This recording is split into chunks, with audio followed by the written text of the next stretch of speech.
आज हम बनाते हैं तीज के लिए सातू। सातुड़ी तीज या सावन की तीज आ रही है तो तीज पे बनाते हैं सातू। हमारे यहाँ सावन की तीज बहुत धूमधाम से मनाई जाती है और इसे सातुड़ी तीज कहा जाता है। तो चलिए चने से ही आज हम सातू बनाकर तैयार करते हैं। तो जो भुने हुए चने आते हैं हम उसी से इस सातू को बनाकर तैयार करेंगे। इसे बेसन के साथ भी बनाया जाता है, कई लोग इसे मोटे वाले बेसन के साथ बनाकर तैयार करते हैं। तो आज हम इसे बनाएंगे चने के साथ। तो हमारे यहाँ इसे भूंगड़े कहते हैं, आपके यहाँ इसे क्या कहते हैं ये आप मुझे कमेंट कर कर बता सकते हैं। तो जो भुने हुए चने आते हैं उस भुने हुए चने को इस तरीके से हाथों की सहायता से मसल कर आप इसके छिलकों को उतार दें। और अच्छे से छिलके उतारने के बाद अब चलते हैं इसे पीसने के लिए। तो इसके लिए ले लेते हैं एक मिक्सी का जार, उसमें थोड़ा थोड़ा करके डालते हैं इन चनों को और उसके बाद इसे अच्छे से पीस कर तैयार कर लेते हैं। एक छलनी की सहायता से हम इसे अच्छे से छान कर तैयार कर लेंगे।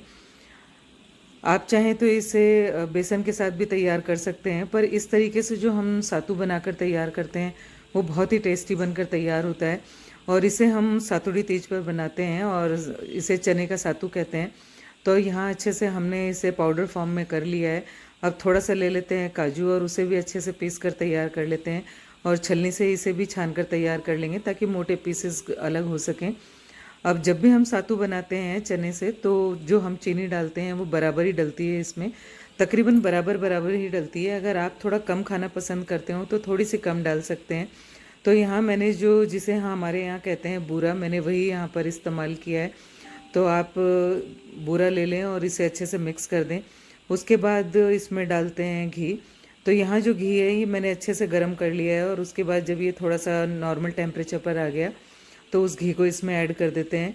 तो बेसिकली ये है कि चने जो होते हैं भुने हुए या जो भूंगड़े होते हैं उन्हें अच्छे से आप ले लें, साफ़ कर लें और उसे अच्छे से पीस कर तैयार कर लें, छान लें। उसके बाद उसमें मिलाते हैं बूरा, जिसे कई लोग तगार भी कहते हैं, पर तगार हमारे यहाँ थोड़ी सी मोटी वाली जो होती है उसे कहते हैं। तो आप बूरा ले लें और करीब करीब जो हम बूरा डालेंगे वो जितनी भी क्वांटिटी में आप सातू बना रहे हैं तो जितने आपने चने लिए हैं उसके करीब करीब बराबर ही आप उसमें चीनी डाल दें, क्योंकि जो सातू बनता है उसमें चीनी की क्वांटिटी थोड़ी अच्छी होती है। और अब इसमें हमने ऐड कर लिया घी। तो घी को आप इस तरीके से ऐड करें कि ये घी अच्छे से डालने के बाद आप जो इसे लड्डू के फॉर्म में या सातू की तरह इसे चपटा बना रहे हो तो वो अच्छे से बनकर तैयार हो जाए। अब मैं ये बिल्कुल भी नहीं कहूँगी कि इसमें घी का इस्तेमाल कम होता है। अगर आप बहुत कम घी यहाँ पर इस्तेमाल करेंगे तो अच्छे से सातू बनकर तैयार नहीं होंगे। तो आपको देखना ये होगा कि जितना इस सातू में हमें घी की नीड होगी उतना घी हमें इसमें डालना पड़ेगा। और अच्छे से घी डालने के बाद अब इस तरीके से आप हाथों से इसे दबाते हुए अच्छा सा एक बॉल की शेप देना चाहें या सातू की तरह हल्का सा ऊपर से राउंड और नीचे से चपटा शेप देना चाहें, इस तरीके से आप सातू बनाकर तैयार कर सकते हैं। राजस्थान में तो अभी सातुड़ी तीज को बहुत ही धूमधाम से मनाया जाता है और उसमें इस तरीके से सातू बनाए जाते हैं। और जिन लोगों की नई शादी होती है उनके यहाँ इस तरीके से बनाकर सातुड़ी तीज पर इस तरीके से सातू भेजा जाता है। तो अब अच्छे से हमने यहाँ सातू बना लिया है, चने के सातू तैयार हैं। इसे हमने थोड़ा सा गार्निश कर लिया है इस तरीके से सिल्वर पन्नी लगाकर। आप इस पर चाहें तो बादाम भी लगा सकते हैं, पिस्ते भी लगा सकते हैं। तो पूरी तरह से हमने आज सातू बनाकर तैयार कर लिए हैं। देखने में तो ये बहुत ही अच्छे लग रहे हैं। तो आप इस सातुड़ी तीज पर सातू बनाएं एंड एंजॉय।